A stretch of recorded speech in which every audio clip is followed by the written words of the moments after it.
산골에 가을은 무르녹았다. 아름드리 노송은 삑삑히 늘어박혔다. 무거운 송락을 머리에 쓰고 건들건들. 세세히 끼인 도토리, 벗, 돌배, 갈잎들은 울긋불긋. 잔디를 적시며 맑은 샘이 쫄쫄거린다. 산토끼 두 놈은 한가로이 마주 앉아 그 물을 할짝거리고 이따금 정신이 나는 듯 가랑잎은 부수수하고 떨린다. 산산한 산들바람. 귀여운 들국화는 그 품에 새뜩새뜩 넘논다. 흙내와 함께 향긋한 땅김이 코를 찌른다. 요놈은 쌀이버섯, 요놈은 잎 썩은 내, 또 요놈은 송이. 아니, 가시넝쿨 속에 숨은 박하풀 냄새로군. 응치리는 뒷짐을 딱 지고 어정어정 논인다. 유유히 다리를 옮겨 놓으며 이 나무 저 나무 사이로 호화든다. 코는 공중에서 벌렸다 오므렸다 연신 이러며 훅훅. 구붓한 손목 밑에 이르자 그는 발을 멈춘다. 이번에는 지면에 코를 바짝 갖다 대고 한 바퀴 빙 나물 끼고 돌았다. 아하, 요놈이로군. 썩은 솔잎에 덮여 흙이 봉곳이 돋아올랐다. 그는 손가락을 꾸짖으며 정성스레 살살 헤쳐본다. 과연 귀여운 송이. 망할 녀석 조금만 더 나오지. 그걸 뚝 따들고 뒷짐을 지고 다시 어실렁어실렁. 가끔 서나품은 터진다. 그럴 적마다 두 팔을 떡 벌리곤 먼 하늘을 바라보고 늘어지게도 기지개를 느린다. 때는 한창 바쁠 추수 때이다. 농군 치고 송이 파적 나올 놈은 생겨나지도 않았으리라. 하나 그는 꼭 해야만 할 일이 없었다.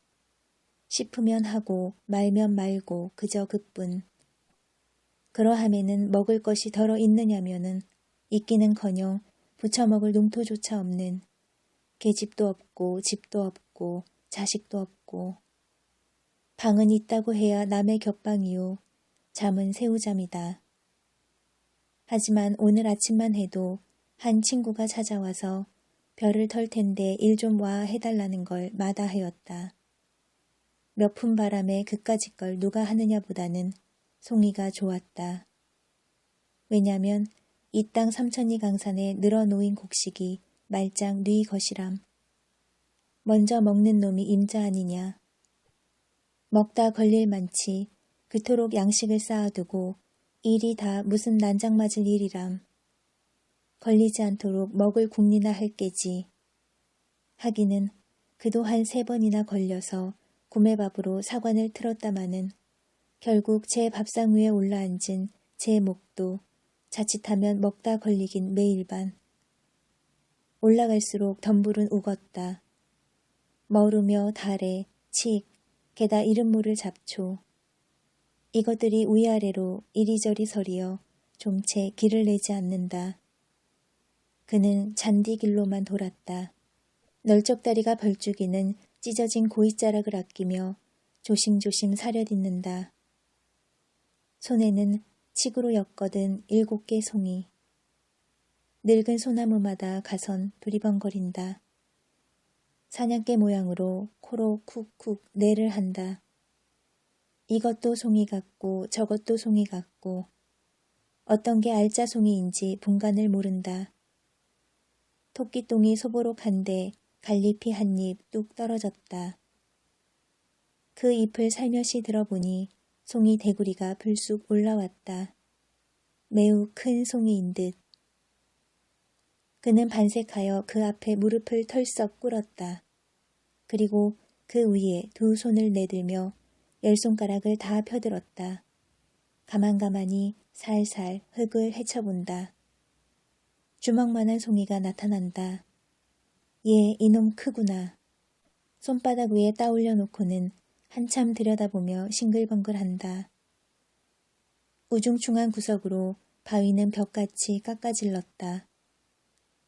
그 중턱을 얽어 나간 칡 잎에서는 물이 쪼록쪼록 흘러내린다. 인삼이 썩어내리는 약수라 한다. 그는 돌 위에 걸터 앉으며 또 한 번 하품을 하였다. 간밤 쓸데없는 노름에 밤을 팬 것이 몹시 나른하였다.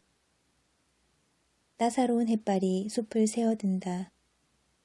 다람쥐가 솔방울을 떨어치며 어여쁜 할미새는 앞에서 알씬거리고 동리에서는 타작을 하느라고 와글거린다. 흥겨워 외치는 목성, 그걸 억누르고 공중에 응응 진동하는 벼 터는 기계 소리. 맞은 쪽 산속에서 어린 목동들의 노래는 처량히 울려온다.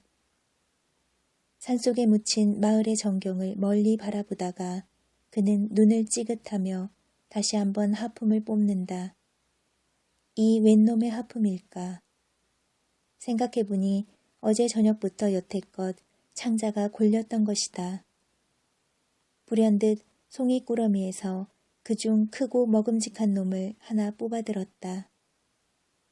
응칠이는 그 송이를 물에 썩썩 비벼서는 떡 벌어진 대구리부터 걸상슬에 덥석 물어떼었다. 그리고 널쭉한 입이 움실움실 씹는다. 혀가 녹을 듯이 만질만질하고 향기로운 그 맛. 이렇게 훌륭한 놈을 입맛만 다시고 못 먹다니. 문득 옛 추억이 혀끝에 뱅뱅 돈다. 이놈을 맛보는 것도 참 근자의 일이다. 간불생심이지 어디 냄새나 똑똑히 맡아보리.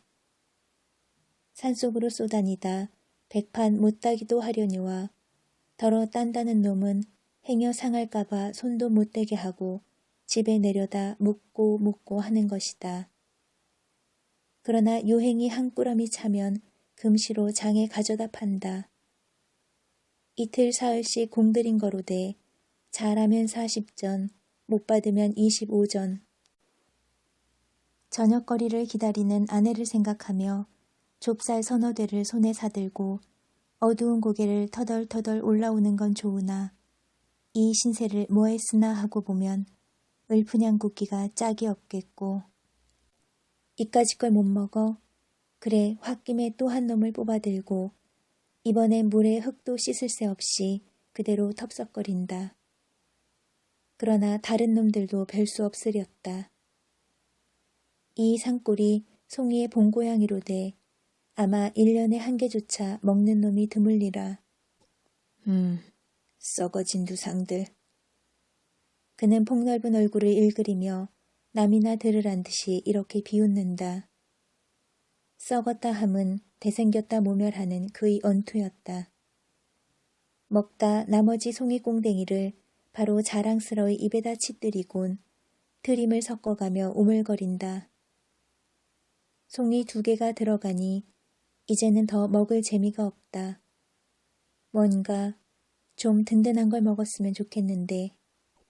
떡, 국수, 말고기, 개고기, 돼지고기, 그렇지 않으면 쇠고기냐. 아따 궁한판이니 아무거나 있으면 속종으로 여러 가지 먹으며 시름없이 앉았다. 그는 눈꼴이 슬그머니 돌아간다. 웬 놈의 닭인지 암탉 한 마리가 조 아래 무덤 앞에서 뺑뺑 맨다. 골골거리며 감도는 걸 보매 아마 알짜리를 보는 맥이라. 그는 돌에서 궁뎅이를 들었다. 낮은 하늘로 외면하여 못 본 척하고 닭을 향하여 저편으로 널찍이 돌아내린다. 그러나 무덤까지 왔을 때 몸을 돌리며 후후후 이 자식이 어딜 가? 후 2 팔을 벌리고 쫓아간다. 산꼭대기로 치모니 닭은 허둥지둥 갈 길을 모른다. 요리 맺긴 조리 맺긴 꼬꼬댁거리며 속만 태울 뿐. 그러나 바위 틈에 끼어 왁살스러운 그 주먹에 모가지가 둘로 나기에는 불과 몇 분 못 걸렸다. 그는 으슥한 숲속으로 찾아들었다.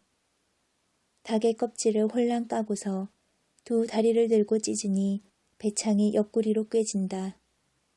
그놈은 긁어 뽑아서 껍질과 한데 뭉치어 흙에 묻어버린다. 고기가 생기고 보니 연하여 나느니 막걸리 생각. 이걸 부글부글 끓여놓고 한 사발 떡 켰으면 똑 좋을 텐데 제기. 응치리의 고기는 어디 떨어졌는지 술집까지 못 가는 고기였다. 아무려나 고기 먹고 술 먹고 거꾸로 못 먹느냐. 그는 닭의 가슴페기를 입에 들여대고 쭉 찢어가며 먹기 시작한다. 쫄깃쫄깃한 놈이 제법 맛이 들었다. 가슴을 먹고 넓적다리, 볼기짝을 먹고 거반 반쯤을 다 해내고 나니 어쩐지 맛이 좀 적었다. 결국 음식이란 양념을 해야 하는군. 숲을 속으로 그냥 내던지고 그는 설렁설렁 내려온다. 솔숲을 빠져 화정깨로 내리려 할 때 벼랑간 등 뒤에서 여보게, 저 응칠이 아닌가? 고개를 돌려보니 대장간 하는 성파리가 작달막한 채수에 들갑작거리며 고개를 넘어온다. 그런데 무슨 긴한 일이나 있는지 불이 나게 달려들더니 자네 응고개 논의 벼 없어진 거 아나? 응칠이는 그만 가슴이 덜컥 내려앉았다.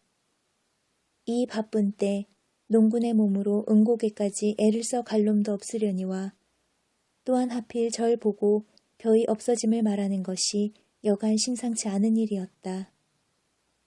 잡담체하고 응칠이는 자넨 어째서 응고개까지 갔던가? 하고 대담스레 그 눈을 쏘아보았다. 그러나 성파리는 조금도 겁먹은 기색 없이 아 어쩌다 지났지 뭘 그래 하며 도리어 얼레발을 치고 덤비는 수작이다. 고얀 놈. 응칠이는 입대 다녀야 동물을 팔아 배를 채우는 그런 비열한 짓은 안 한다. 낯을 붉히자 눈에 불을 보이며 어쩌다 지냈다? 응칠이가 이 동리에 들어온 것은 어느덧 달이 넘었다. 인제는 물릴 때도 되었고 좀 떠보고자 생각은 간절하나 아우의 일로 말미암아 망설거리는 중이었다. 그는 오라는 데는 없어도 갈 데는 많았다. 산으로 들로 해변으로 발뿔이 놓이는 곳이 즉 가는 곳이다. 그러나 저물면은 그대로 쓰러진다. 남의 방앗간이고 헛간이고 혹은 강가, 시세장, 물론 수가 좋으면 궤대기 위에서 밤을 편히 잘 적도 있었다. 이렇게 하여 강원도 어수룩한 산골로 이리 넘고 저리 넘고 못 간 데 별로 없이 유람 겸 편답하였다. 그는 한 구석에 머물러 있음은 가슴이 답답할 만치 대우 괴로웠다. 그렇다고 응칠이가 본시 역마직성이냐 하면 그런 것도 아니다. 그도 5년 전에는 사랑하는 아내가 있었고 아들이 있었고 집도 있었고 그때야 어딜 하루라도 집을 떨어져 보았으랴. 밤마다 아내와 마주 앉으면 어찌하면 이 살림이 좀 늘어볼까 불어볼까 애간장을 태우며 갖은 국리를 되하고 되하였다마는 별 뾰족한 수는 없었다. 농사는 열심히 하는 것 같은데 알고 보면 남는 건 겨우 남의 빚뿐. 이러다가는 결말엔 봉변을 면치 못할 것이다. 하루는 밤이 깊어서 코를 골며 자는 아내를 깨웠다. 밖에 나아가 우리의 세간이 몇 개나 되는지 세어보라 하였다. 그리고 저는 벼루에 먹을 갈아 붓에 찍어들었다. 벽에 바른 신문지는 누렇게 끄을렀다. 그 위에다 아내가 불러주는 물목을 일일이 내려 적었다. 독이 3개, 호미가 2, 낫이 하나로부터 밥사발, 젓가락, 지피 석당까지 그 다음에는 제가 빚을 얻어온데 그 사람들의 이름을 쭉 적어 놓았다. 금액은 제각기 그 아래다 달아놓고 그 옆으론 조금 사이를 떼어 역시 조선문으로 나의 소유는 이것밖에 없노라. 나는 54원을 갚을 길이 없음에 죄진 몸이라 도망하니 그대들은 아예 싸울 게 아니겠고 서로 의논하여 억울치 않도록 분배하여 가기 바라노라 하는 의미의 성명서를 벽에 남기자 안으로 문들을 걸어 닫고 울타리 밑구멍으로 세 식구가 빠져나왔다. 이것이 응칠이가 팔자를 고치던 첫날이었다. 그들 부부는 돌아다니며 밥을 빌었다. 아내가 빌어다 남편에게, 남편이 빌어다 아내에게. 그러자 어느 날 밤 아내의 얼굴이 썩 슬픈 빛이었다. 눈보라는 살을 앤다. 다 쓰러져가는 물방앗간 한 구석에서 섬을 두르고 어린애에게 젖을 먹이며 떨고 있더니 여보게요 하고 고개를 돌린다. 왜 하니까 그 말이 이러다간 우리도 고생일 뿐더러 첫째 어린애를 잡겠수. 그러니 서로 갈립시다 하는 것이다. 하긴 그럴 법한 말이다. 쥐뿔도 없는 것들이 붙어 다닌 데짜 별수는 없다. 그보다는 서로 갈리어 제 맘대로 빌어먹는 것이 오히려 같든하리라. 그는 선뜻 응낙하였다. 아내의 말대로 개가를 해가 젖먹이나 잘 키우고 몸성이 있으면 혹 연분이 다 다시 만날지도 모르니깐. 마지막으로 아내와 같이 땅바닥에 나란히 누워 하룻밤을 새고 나서 날이 훤해지자 그는 툭툭 털고 일어섰다. 매팔자란 응칠이의 팔자이겠다. 그는 버젓이 개트림으로 길을 걸어야 걸릴 것은 하나도 없다. 논멜 걱정도, 호포 바칠 걱정도, 빚 갚을 걱정, 아내 걱정, 또는 굶을 걱정도. 호동그라니 털고 나서니 팔자 중에는 아주 상팔자다. 먹고만 싶으면 도야지고 닭이고 개고 언제나 옆을 떠날 수 없겠지. 그리고 돈도. 그러나 주제소는 그를 노려보았다. 툭하면 오라 가라 하는데 학질이었다. 어느 동리고 가 있다가 불행히 일만 나면 누구보다도 그부터 붙들려 간다. 왜냐면 그는 전과사범이었다. 처음에는 도박으로, 다음엔 절도로, 또 그다음에는 절도로. 그러나 이번 멀리 아우를 방문함은 생활이 궁하여 근대로 왔다거나 혹은 일을 해보러 온 것은 결코 아니었다. 혈족이라곤 단 하나의 동생이요. 또한 오래 못 본지라 때없이 그리웠다. 그래서 모처럼 찾아온 것이 뜻밖의 덜컥 이를 만났다. 지금까지 논의 벼가 서 있다면 그것은 성한 사람의 짓이라 안 할 것이다. 응호는 응곡의 논의 벼를 여태 베지 않았다. 물론 응호가 베야 할 것이나 누가 듣던지 그 형 응칠이를 먼저 의심하리라. 그럼 여기에 따르는 모든 책임을 응칠이가 혼자 지지 않으면 안 될 것이다.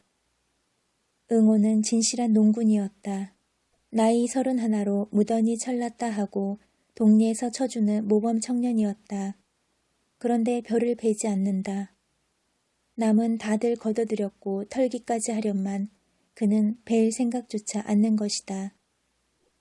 지주라든가 혹은 그에게 장리를 놓은 김찬판이든 뻔질나게 찾아와 벼를 베라 독촉하였다. 얼른 털어서 낼 건 내야지 하면 그 대답은 계집이 죽게 됐는데 벼는 다 뭐지요? 하고 한결같이 내뱉는 소리뿐이었다. 응호의 아내가 지금 기지사경임에 틈은 없었다 하더라도 돈이 놀아서 약을 못 쓰는 이판이니 진시 벼라도 털어야 할 것이다. 그러면 왜 안 털었던가? 그것은 작년 응호와 같이 지주문전에서 타작을 하던 친구라면 묻지는 않으리라. 한 해 동안 애를 졸이며 호자식 모양으로 알뜰히 가꾸던 그 벼를 거둬들임은 기쁨에 틀림없었다. 꼭두새벽부터 앳앳 하며 괴로움을 모른다.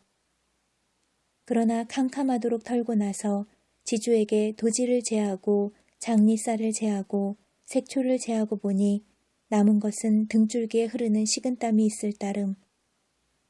그것은 슬프다 하기보다 끝없이 부끄러웠다. 같이 털어주던 동무들이 뻔히 보고 섰는데 빈 지게로 덜렁거리며 집으로 돌아오는 건 진정 열적기 짝이 없는 노릇이었다. 참다 못해 응호는 눈에 눈물이 흘렀던 것이다. 가뜩한데 엎치고 덮치더라고 올해는 고나마 흉작이었다. 새바람에 비해 벼는 깨깨 비틀렸다. 이놈을 가을 하다간 먹을 게 남지 않음은 물론이요 빚도 다 못 가릴 모양. 에라 빌어먹을 거 너들끼리 캐다 먹든 말든 멋대로 하여라 하고 내던져 두지 않을 수 없다. 벼를 거뒀다고 말만 나면 빚쟁이들은 우우 몰려들 거니깐. 응칠이의 죄목은 여기에서도 또렷이 드러난다. 국으로 가만히만 있었더라면 좋은 걸 이 사품에 뛰어들어 지주의 뺨을 제법 갈긴 것이 응칠이었다. 처음에야 그럴 작정이 아니었다.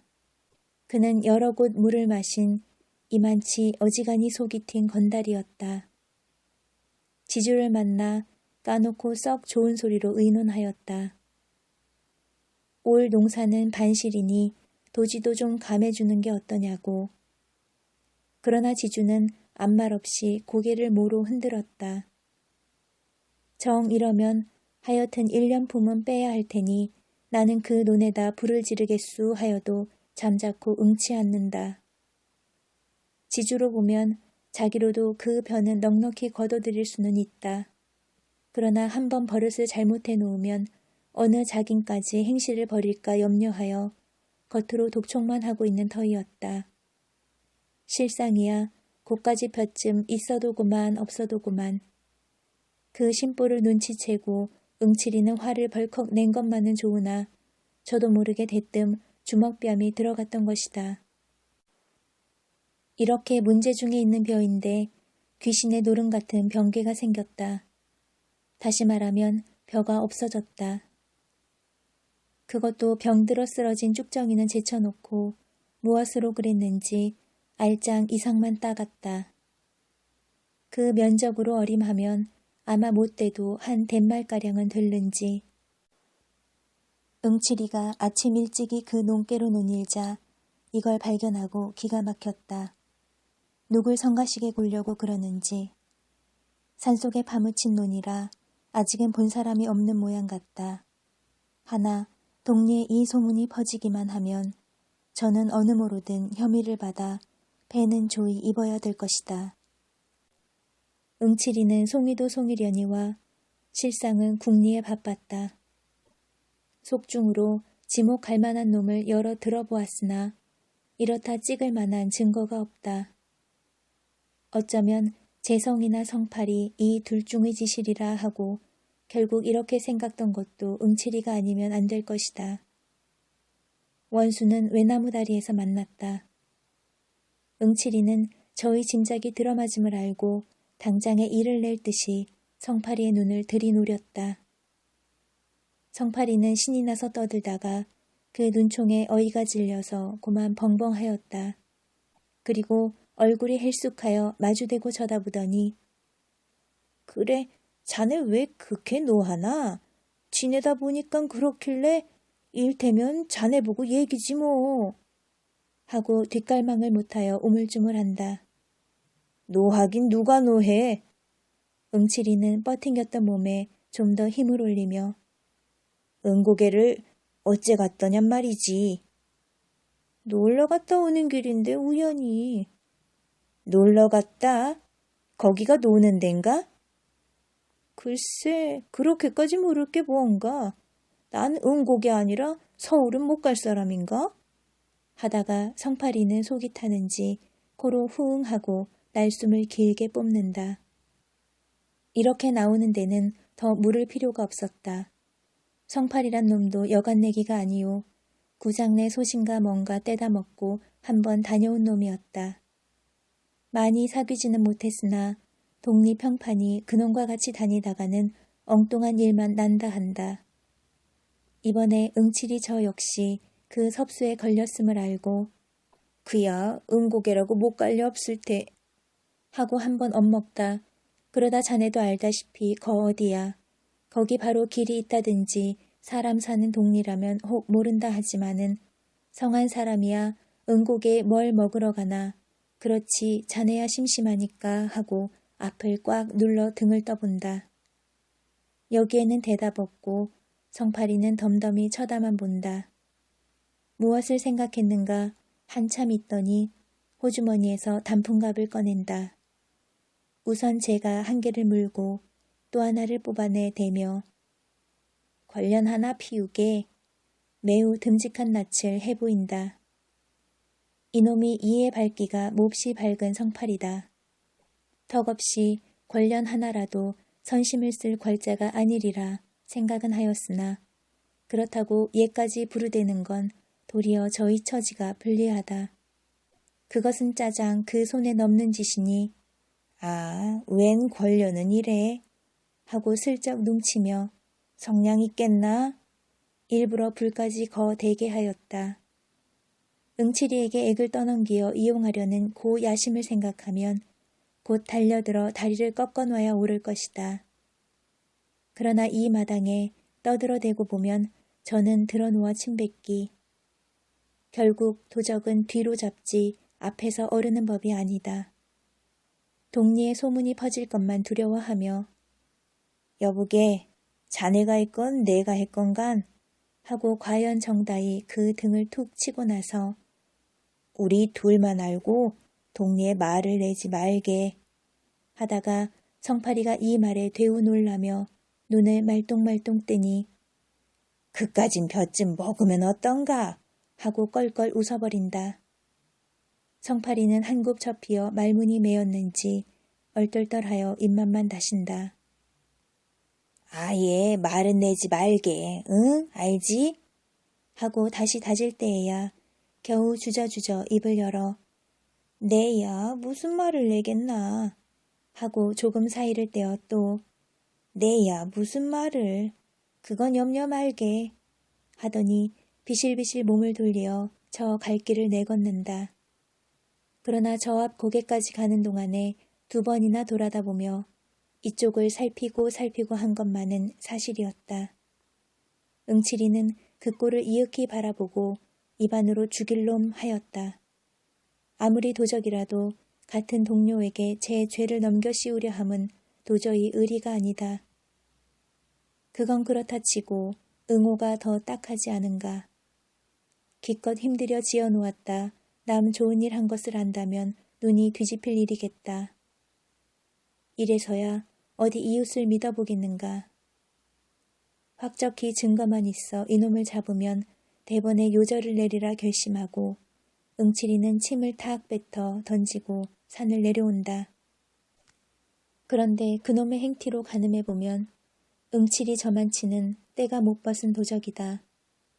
어느 미친놈이 논두렁에게까지 가세를 들고 오는가. 격식도 모르는 풋둥이가 그러려면 바로 조낙가리나 수수낙가리 말이지. 그 속에 들어앉아 가위로 속닥거려야 들킬 리도 없고 일도 편하고 2포대고 3포대고 마음껏 딸 수도 있다. 그러나 틈 보고 집으로 나르면 그만이지만 누가 논의 벼를 다. 그렇게도 벼에 걸신이 들렸다면 바로 남의 집 머슴으로 들어가 한 달포 동안 주인 앞에 얼렁거리며 신용을 얻어오다가 주는 옷이나 얻어입고 다들 잠들거든 벼섬이나 두둑이 짊어매고 덜렁거리면 그뿐이다. 이건 맥도 모르는 게 남도 못살게 굴려고 에이 망할 자식도. 그는 분노에 살이 다 부들부들 떨리는 듯 싶었다. 그러나 이런 좀도적이란 봉이 나기 전에는 바짝 물고 덤비는 법이었다. 오늘 밤에는 요놈을 지켰다 꼭 붙들어가지고 정강이를 분질러 놓으리라. 밥을 먹고는 태연이 막걸리 한 사발을 껄떡껄떡 들이켜자 가을이 되니깐 맛이 행결났군. 그는 주먹으로 입가를 쓱쓱 훔친 다음 송이꾸러미에서 3개를 뽑는다. 그리고 그걸 갈퀴같이 마른 주막 할머니 손에 내어주며 예수 송이나 잡숫게요 하고 술값을 치렀으나 아이 송이도 그놈 참. 간살을 피우는 것이 겉으로는 반기는 척하면서도 좀 시쁜 모양이다. 제 딴은 한 개에 3전씩 치더라도 9전밖에 안 되니깐. 응칠이는 슬며시 화가 나서 그 얼굴을 유심히 들여다보았다. 움푹 들어간 볼때기에 저건 또 외저리 멋없이 붉어졌는지 툭 나온 광대뼈하고 치마 아래로 남실거리는 발가락은 자칫 잘못 보면 황새 발목이니 이건 언제 잡아가려고 남겨두는 거야. 보면 볼수록 하나 이쁜 데가 없다. 한두 번 먹은 것도 아니요. 언젠가 울타리께 풀을 베어주고 술사발이나 얻어먹은 적도 있었다. 그렇게 야멸치게 따질 건 뭔가. 그는 눈살을 흘깃 맞히고는 하나를 더 꺼내어 예수, 또 하나 잡숫기유. 내던져주곤 대돌의 가래침을 탁 뱉었다. 그제야 식성이 좀 풀리는지 그 가축으로 웃으며 아이고, 이거 자꾸 주면 어케해. 어떡하긴 자꾸 살찌게유. 하고 한마디 톡 쏘고 일어서다가 무엇을 생각함인지 다시 툇마루에 주저앉는다. 그런데 참 요즘 성팔이 부셨수? 아니, 당초에 볼 수가 없더구먼. 술도 안 먹으러 와요? 안 와. 하고는 입속으로 뭐라고 중얼거리며 의아한 낯을 들더니 왜 또 뭔 일이? 아니요, 본지가 하오래니께. 응칠이는 말끝을 얼버무리고 고개를 돌리어 한 대를 바라본다. 벌써 점심때가 되었는지 닭들이 요란히 울어댄다. 논둑의 미로나무는 부하고 또 부하고 잎이 날리며 팔랑팔랑 하늘로 올라간다. 성파리가 이 마을에서 얼마나 살았지요? 글쎄, 재작년 가을이지 아마? 하고 장죽을 빡빡 빨더니 근데 또 떠난다든가 홍천인가 어디 저 성님한테로 간대. 하고 그게 옳지 여기서 뭘 하느냐. 대장간이라고 일이나 많으면 모르거니와 밤낮 파리만 날리는데 그보다는 형이 크게 농사를 짓는다니 그 뒤나 거들어주고 국으로 얻어먹는 게 신상에 편하겠지. 그래 불일간 처자식을 데리고 아마 떠나리라고 하고 농구는 그저 농사를 지어야 돼. 내일 술 먹으러 또 오지요. 간단히 인사만 하고 응칠이는 다시 일어났다. 주막을 나서니 옷깃을 스치는 개운한 바람이다.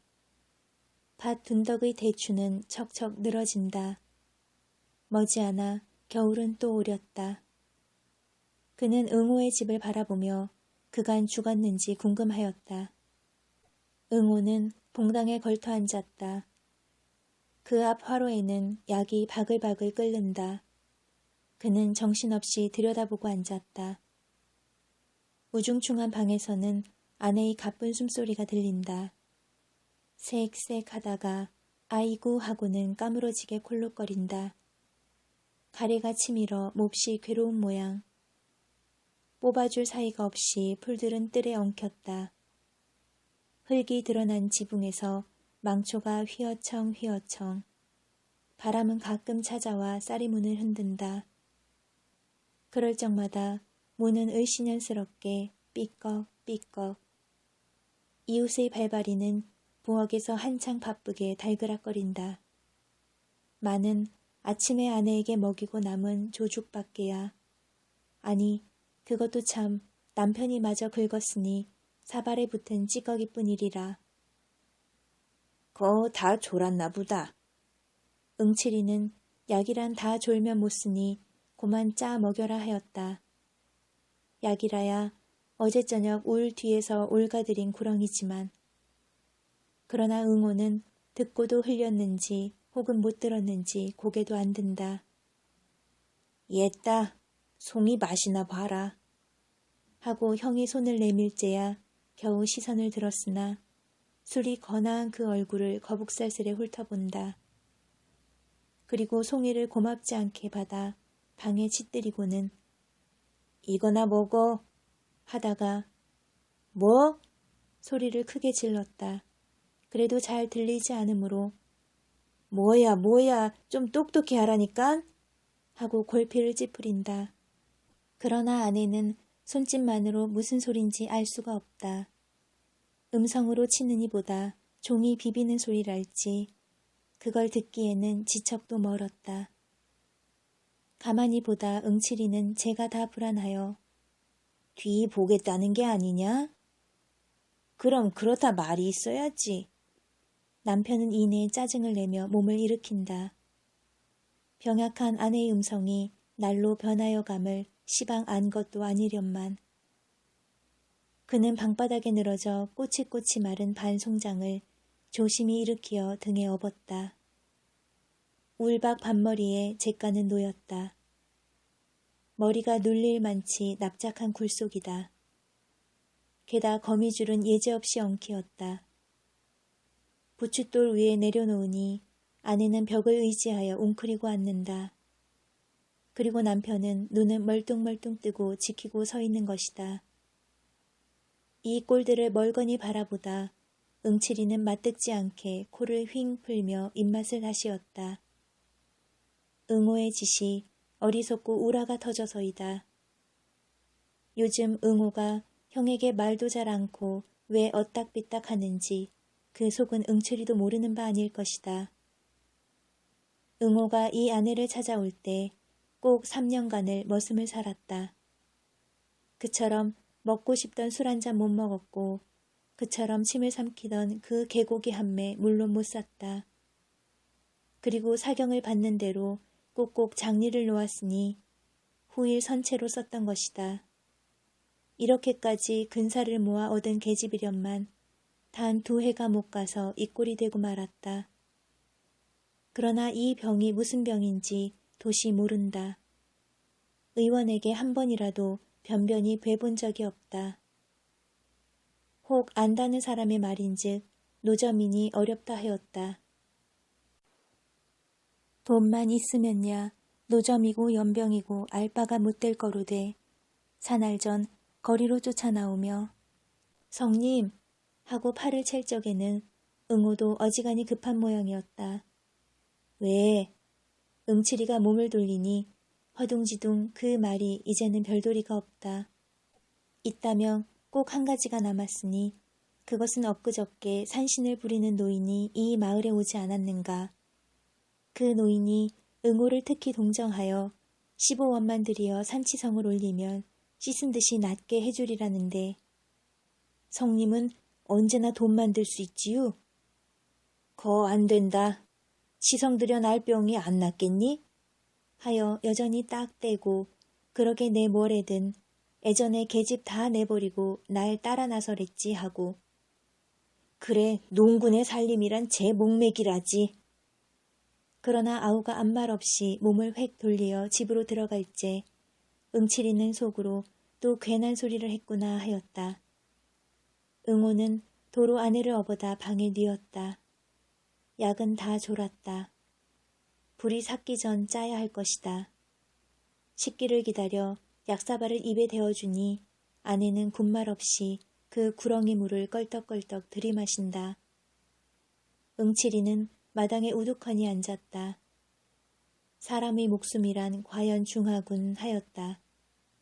그러나 계집이라는 저 물건이 저렇게 떼기 어렵도록 중할까 하니 암만 해도 알 수 없고 너 참 요 건너 성팔이 알지? 너하고 친하냐? 성이 뭐래는데 곧 대답 좀 하렴 하고 소리를 빽 질러도 아우는 대답은 말고 고개도 안 든다. 그러나 응칠이는 하늘을 쳐다보고 들임만 끄윽하고 말았다. 술기가 코를 꽉꽉 찔러야 할 터인데 이건 풋김치 냄새만 코밑에서 뱅뱅 돈다. 공짜 김치만 퍼먹을 게 아니라 한 잔 더 했더라면 좋았을걸. 그는 일어서서 대를 허리에 꽂고 궁둥이에 흙을 털었다. 벼 도둑 맞은 이야기를 할까 하다가 아서라 가뜩이나 울상이 속이 쓰릴 것이다. 그보다는 이놈을 잡아놓고 낭중 희자를 뽑는 것이 점잖겠지. 그는 문 밖으로 나와버렸다. 답답한 아우의 살림을 보니 역 답답하던 제 살림이 연상되고 가슴이 두루 답답하였다. 이런 때에는 무가 십상이다. 사실 하느님이 무를 마련해낸 것은 참으로 은혜로운 일이다. 맹맥할 때 한 개를 씹고 보면 꿀꺽하고 쿡 치는 그 맛이 좋고 남의 무밭에 들어가 하나를 쑥 뽑으니 가랑무. 이키, 이거 오늘 운수 대통이로군. 내던지고 그 다음 놈을 뽑아들고 개울로 내려온다. 물에 쓱쓱 닦아서는 꽁지는 이로 베어 던지고 어썩 깨물어 붙인다.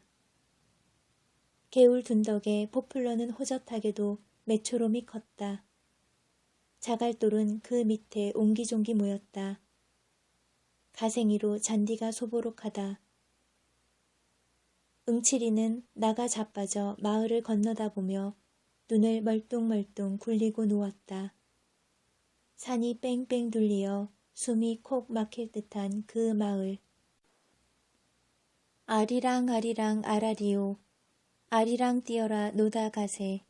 증기차는 가자고 웽 고동 트는데 정든님 품 안고 낭누낭누. 아리랑 아리랑 아라리오. 아리랑 뛰어라 노다 가세. 내일 갈지 모레 갈지 내 모르는데 옥시기 강낭이는 심어 모아리. 아리랑 아리랑 아라리오. 아리랑 뛰어라. 그는 콧노래로 이렇게 흥얼거리다 갑작스레 강릉이 그리웠다. 펄펄 뛰는 생선이 좋고 아침 햇살이 비끼어 힘차게 출렁거리는 그 물결이 좋고 이까지 둠 구석에서 쪼들리는데 대단히. 그래도 제 딴은 무어 농사 좀 지었답시고 악을 복복 쓰며 잘도 떠들어댄다. 하지만 그런 중에도 어디인가 형언치 못할 쓸쓸함이 떠돌지 않는 것도 아니다. 30여 년 전 술을 빚어놓고 쇠를 울리고 흥에 질리어 어깨춤을 덩실거리고 이러던 가을과는 저딴 쪽이다. 가을이 오면 기쁨에 넘쳐야 될 시골이 점점 살기만 뛰어오면 웬일인고. 이렇게 보면 재작년 가을 어느 밤 산중에서 낫으로 사람을 찍어 죽인 강도가 문득 머리에 떠오른다. 장을 보고 오는 농군을 농군이 죽였다. 그것도 만이나 되었으면 모르되 빼앗은 것이 한껏 동전 4잎에 수수 7대. 게다 흔적이 탄로 날까 하여 낫으로 그 얼굴의 껍질을 벗기고 조깃대강이 이기듯 끔찍하게 남기고 조긴 망난이다. 흉악한 자식. 그 알량한 돈 사전에 나 같으면 가여워 덧돈을 주고라도 왔으리라. 이번 놈은 그따위 각다귀가 아닐런지 할 때 찬 김과 아울러 치미는 소름에 머리끝이 다 쭈뼛하였다. 그간 아우의 농사를 대신 돌봐주기에 이럭저럭 날이 늦었다. 오늘 밤에는 이놈을 다리를 꺾어 놓고 내일쯤은 봐서 설렁설렁 뜨는 것이 옳은 일이겠다. 이 산을 넘을까 저 산을 넘을까 주저거리며 속으로 점을 치다가 슬그머니 코를 골아 올린다. 밤이 내리니 만물은 고요히 잠이 든다.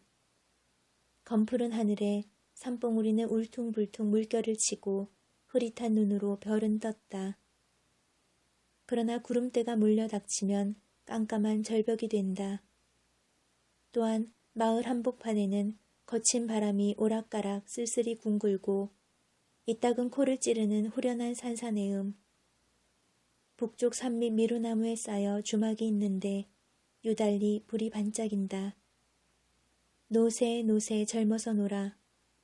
노랫소리는 나직나직 한 산이 흘러온다. 아마 별을 뒷심대고 외상이리라. 응칠이는 잠자코 벌떡 일어나 바깥으로 나갔다.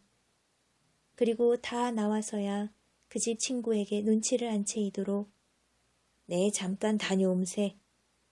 어딜 가나? 친구는 웬 영문을 몰라서 뻔히 쳐다보다 밤이 이렇게 늦었으니 나갈 생각 말고 어여 이리 들어와 자라 하였다.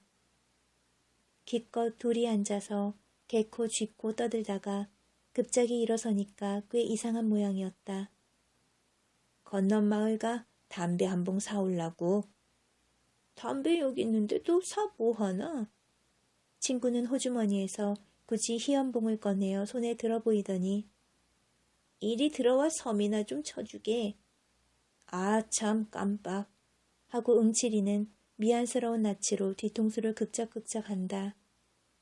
하기는 섬을 좀 쳐달라고 며칠째 당부하는 걸 노름에 몸이 팔려 그만 잊고 했던 것이다. 먹고 자고 이렇게 신세를 지면서 이건 썩 안 됐다 생각은 했지만 네, 곧 다녀올걸 뭐. 어정쩡하게 한마디 남기곤 그 집을 뒤에 남긴다. 그러나 이 친구는 그럼 곧 다녀오게 하고 때를 제치는 법은 없었다. 언제나 여일같이 그럼 잘 다녀오게 이렇게 그 신상만 편하기를 비는 것이다. 응칠이는 모든 사람이 저에게 그 어떤 경의를 갖고 대하는 것을 가끔 느끼고 어깨가 으쓱거린다. 백판 모르는 사람도 데리고 앉아서 몇 번 말만 좀 하면 대뜸 구부러진다. 그렇게 장한 것인지 그 일을 하다가 그 일이라야 도적질이지만 들어가 욕보던 이야기를 하면 그들은 눈을 커다랗게 뜨고 아이고 그걸 어떻게 당하셨수? 하고 저기 놀라면서도 그래 그 돈은 어떻겠수? 또 그럴 생각이 납디까요? 참 우리 같은 농군에 대면 호강살이유 하고들 한편 썩 부러운 모양이었다. 저들도 그와 같이 진탕 먹고 살고는 싶으나 주변 없어 못하는 그 울분에서 그런 이야기만 들어도 다소 위안이 되는 것이다. 응칠이는 이걸 잘 알고 그 누구를 논에다 거꾸로 박아놓고 달아나다가 붙들리어 경치던 이야기를 부지런히 하며 자네들은 안정 멀었네, 멀었어 하고 흰소리를 치면 그들은 옳다는 뜻이겠지 묵묵히 고개만 껐덕껐덕하며 속없이 술을 사주고 담배를 사주고 하는 것이다. 그런데 이번 벼를 훔쳐간 놈은 응칠이를 마구 넘보는 모양 같다. 이렇게 생각하면 응칠이는 더욱 괘씸하였다. 그는 물풀의 몽둥이를 벗삼아 논두끼를 질러서 산으로 올라간다. 이슥한 금음칠이야. 길은 어둡고 흐릿한 언저리만 눈앞에 아물거린다. 그 논까지 칠마장은 느긋하리라. 이 마을을 벗어나는 어귀에 고개 하나를 넘는다. 또 하나를 넘는다.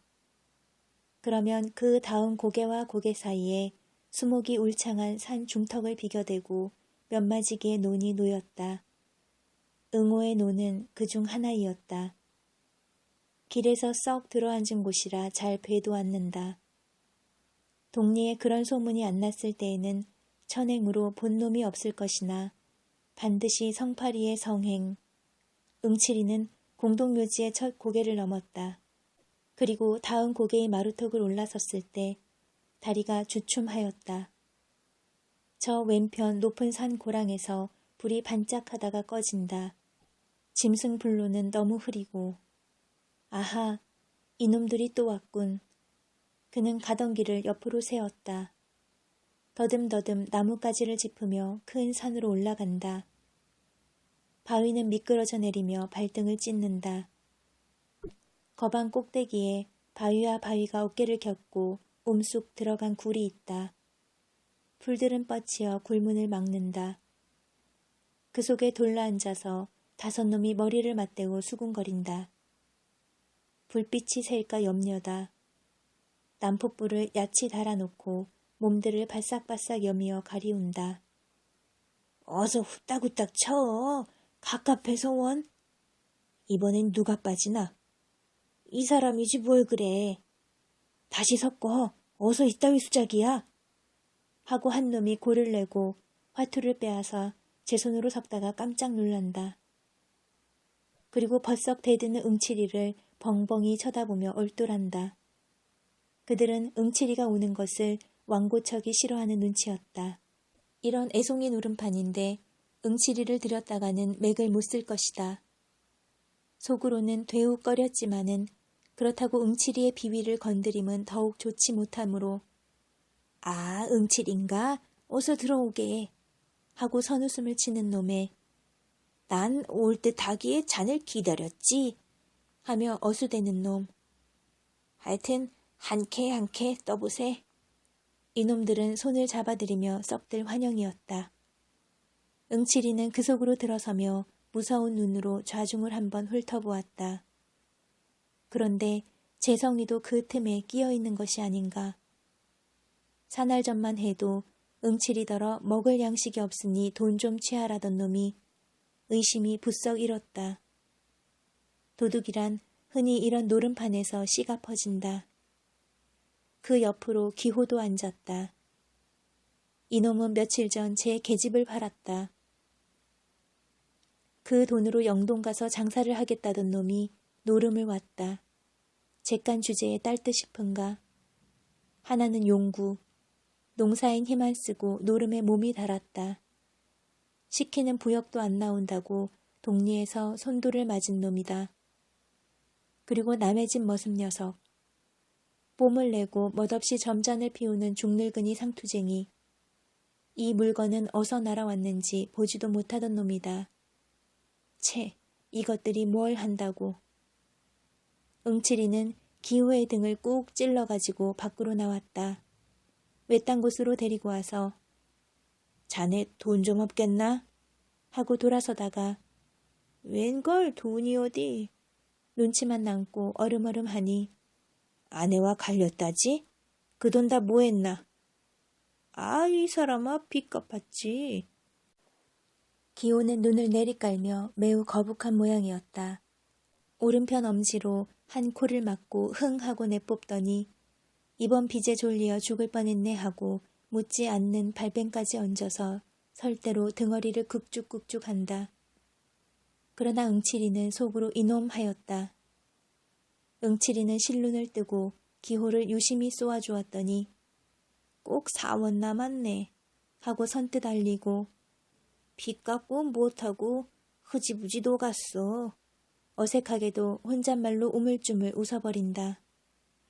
응칠이는 퉁명스러이 나 2원만 최게 하고 손을 내대다 그래도 잘 듣지 않음에 나서 둘이 노늘 테야 누가 떼먹나? 하고 소리가 한번 빽 안이 나올 수 없다. 이 말에야 기호도 비로소 안심한 듯 저고리 섭을 쳐들고 훔척거리다 쭈삐쭈삐 꺼내놓는다. 따는 응칠이의 솜씨면 낙자는 없을 것이다. 서록 재간이 모자라 잃는다면 우격이라도 도로 몰아갈 테니까. 나도 않게 떠보세. 응칠이는 우자스레 굴로 기어든다. 그 콧등에는 자신 있는 그리고 흡족한 미소가 떠오른다. 사실이지 노름만큼 그를 행복하게 하는 건 다시 없었다. 슬프다가도 화투나 투잔장을 손에 들면 공연스레 어깨가 으쓱거리고 아무리 일이 바빠도 노름판은 옆에 두고 못 지난다. 그는 이놈 저놈의 눈치를 슬쩍 한번 훑고 두 패로 어느지? 응칠이는 재성이와 용구를 데리고 한 옆으로 비켜 앉았다. 그리고 신바람이 나서 화투를 섞다가 손을 딱 짚으며 티전 이래지 이깐 화투는. 하튼 뭘 할 텐가? 녹비킨가 켤텐가? 약단이나 그저 보지. 사방은 매섭게 조용하였다. 바위 위에서 혹 바람에 모래 구르는 소리뿐이다. 어쩌다 옛다 봐라 하고 화투짝이 쩔꺽한다. 그리곤 다시 쥐죽은 듯 잠잠하다. 그들은 이옥에 몸이 달아서 이야기고 뭐고 할 여지가 없다. 행여 속지나 않는가 하여 눈들이 빨개서 서로 독을 올린다. 어떤 놈이 뜯는 놈이고 어떤 놈이 뜯기는 놈인지 영문 모른다. 응칠이가 한 장을 내던지고 명월 공산을 보기 좋게 떡 젖혀놓으니 이거 왜 숫자질이야? 용구는 고를 벌컥 내며 쳐다본다. 뭐가? 뭐라니? 아, 이 공산 자네 밑에서 빼내지 않았나? 봤으면 고만이지. 그렇게 노할 건 또 무언가. 응칠이는 어설피 입맛을 쩍쩍 다시다. 그럼 이번엔 파투지? 하고 손에 화투를 땅에 내던지며 껄껄 웃어버린다. 이때 한 옆에서 벼랑간 이 자식 죽인다? 악을 쓰는 것이니 모두들 놀라며 시선을 몬다. 머슴이 마주 앉은 상투의 뺨을 갈겼다. 말인즉 매조 5 끝을 엎어쳤다고.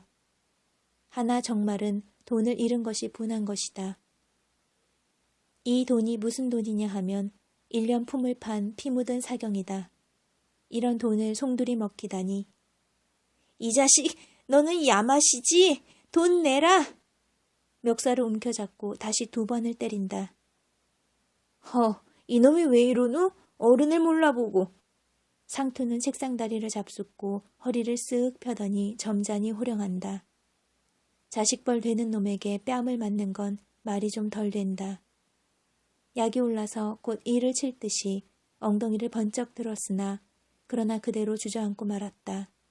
악에 바짝 받친 놈을 건드렸다가는 결국 이쪽이 손해다. 더럽단 듯이 허허 웃고 버릇없는 놈 다 벗고 하고 꾸짖은 것은 잘 됐으나 기어이 어이쿠 하고 그 자리에 푹 엎어진다. 이마가 터져서 피가 흘렀다. 어느 틈엔가 돌멩이가 날아와 이마의 가죽을 터친 것이다. 응칠이는 싱글거리며 굴을 나섰다. 공연스레 쑥스럽게 일이나 벌어지면 성가신 노릇이다. 그리고 돈 100이나 될 줄 알았더니 다 봐야 한 40원 될까 말까. 그걸 바라고 어느 놈이 앉았는가. 그가 딴 것은 본미트를 알라 9원하고 80전이다. 기호에게 5원을 내주고 자, 반이 넘네. 자네 계집 잃고 돈 잃고 호강이겠네. 농담으로 비웃어 던지고는 숲속으로 설렁설렁 내려온다. 여보게, 자네기 청이 있네. 재성이 목이 말라서 바득바득 따라온다. 그 청이란 묻지 않아도 알 수 있었다. 저에게 돈을 다 빼앗기곤 구문이겠지. 시치미를 딱 떼고 나갈 길만 걷는다. 여보게 응칠이, 내 말 좀 들어. 그제는 팔을 잡아낚으며 살려달라 한다. 돈을 좀 늘릴까 하고 벼 10마를 팔아 해보았더니 다 잃었다고. 당장 먹을 게 없어 죽을 지경이니 노름 미천이나 하게 몇 푼 달라는 것이다. 그러나 벼를 털었으면 그저 먹을 것이지 어줍잖게 노름은 그런 걸 왜 너보고 하랬어? 하고 돌아서며 소리를 빽 지르다가 가만히 보니 눈에 눈물이 글썽하다. 잠자코 돈 2원을 꺼내주었다. 응칠이는 돌에 앉아서 팔짱을 끼고 덜덜 떨고 있다. 사방은 뺑 돌리어 나무에 둘러싸였다. 거무튀튀한 그 형상이 헐없이 무슨 도깨비 같다. 바람이 불 적마다 쏴하고 쏴하고 음축맞게 건들거린다. 어느 때에는 짹짹하고 목을 따는지 비명도 울린다. 그는 가끔 뒤를 돌아보았다.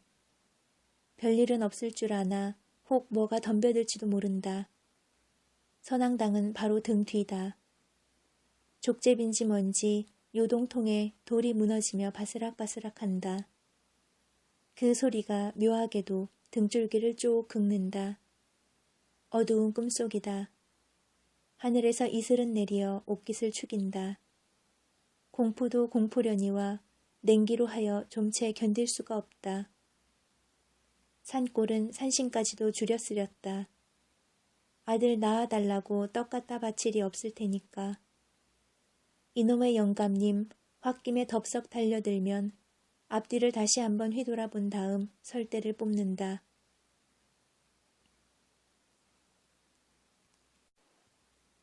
그리고 오금팽이로 불을 가리고는 한 대 뻑뻑 휘어물었다. 노는 연암 한 칸 떨어져 그 아래 누웠다. 일심 정기를 다하여 나무 틈으로 뚫어지게 보고 앉았다. 그러나 땅에 대를 털려니까 풀숲이 이상스러이 흔들린다. 뱀이 아닌가. 9시월 뱀이라니 물리면 고만이다. 자리를 옮겨 앉으며 손으로 입을 막고 하품을 터친다. 아마 2시간은 더 넘었으리라. 이놈이 피령코 올 텐데 안 오니 또 무슨 좋아할까. 이 짓이란 소문이 나기 전에 한 번 더 와보는 것이 원칙이다. 잠을 못 자서 눈이 뻑뻑한 것이 재물에 슬금슬금 감긴다. 이를 악물고 눈을 딥쓰면 이번에는 허리가 노글거린다. 속은 쓰리고 골치는 때리고 불꽃 같은 노기가 불끈 일어서 몸을 옥죄인다. 이놈의 다리를 못 꺾어놔도 애비 없는 후리 자식이겠다. 닭들이 새 회를 운다.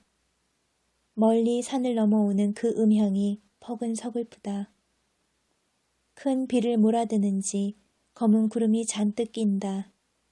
하긴 지금도 빗방울이 뚝뚝 떨어진다. 그때 논뚝에서 희끄무레한 헛개비 같은 것이 얼씬거린다. 정신을 바짝 차렸다. 영락없이 성팔이 재성이 그들 중에 한 놈이리라.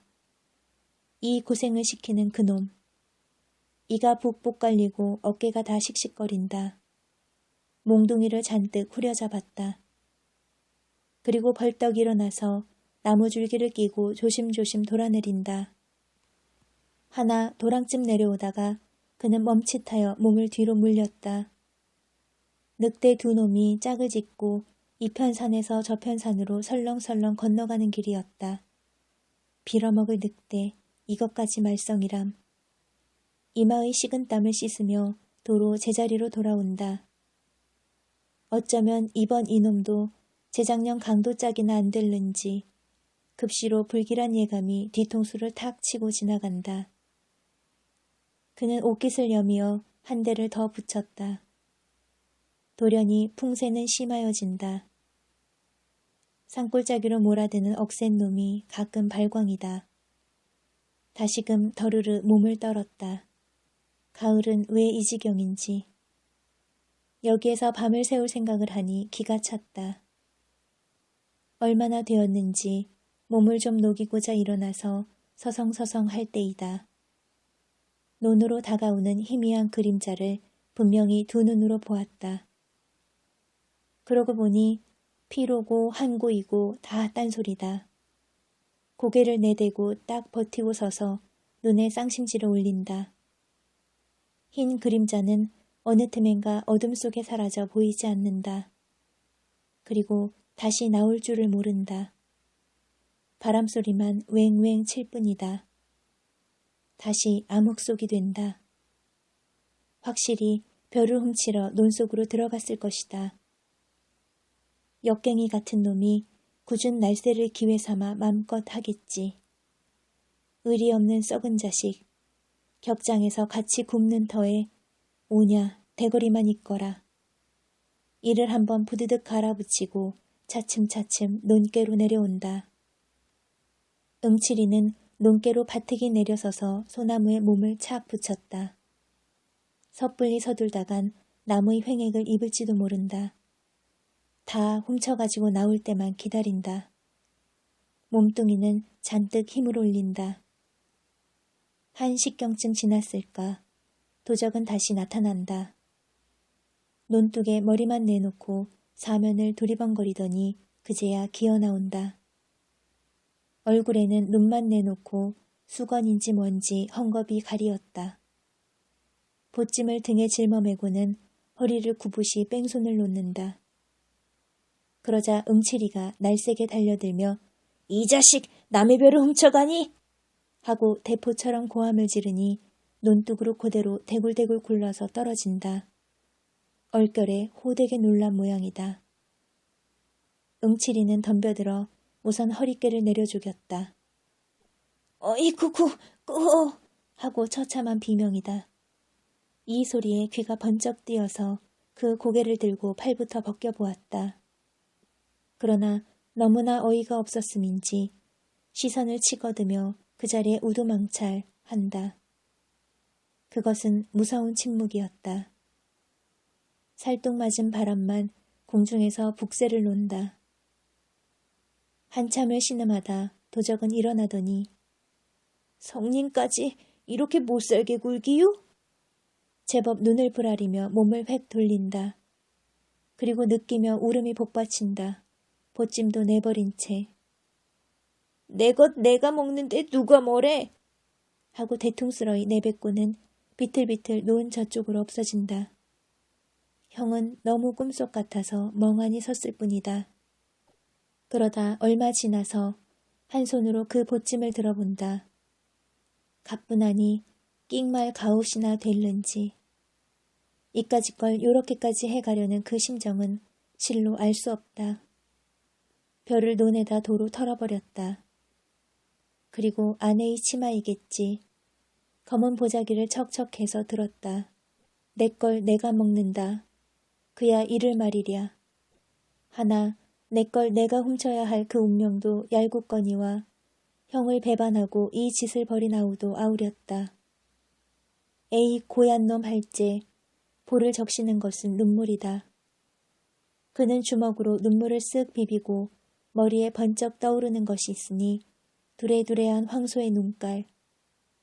시오리를 남쪽산으로 들어가면 어느 집 바깥들에 밤마다 늘 매여있는 투실투실한 그 황소. 아무렇게 따지든 70원은 갈 데 없으리라. 그는 불이 나게 아우의 뒤를 밟았다. 공동묘지까지 거반 왔을 때에야 가까스로 만났다. 아우의 등을 탁 치며 예, 좋은 수 있다. 네 원대로 돈을 해줄게. 나하고 잠깐 다녀오자. 씩씩한 어조로 기쁘도록 달랬다. 그러나 아우는 입 하나 열려 하지 않고 그대로 실쭉하였다. 뿐만 아니라 어깨 위에 올려놓은 형의 손을 부질없단 듯이 몸으로 털어버린다. 그리고 삑 달아난다. 이걸 보니 하 엄청나고 기가 확 막히었다. 이놈아! 하고 악에 바치어 명색이 성이라며? 하고 대뜸 몽둥이는 들어가 그 볼기짝을 후려갈겼다.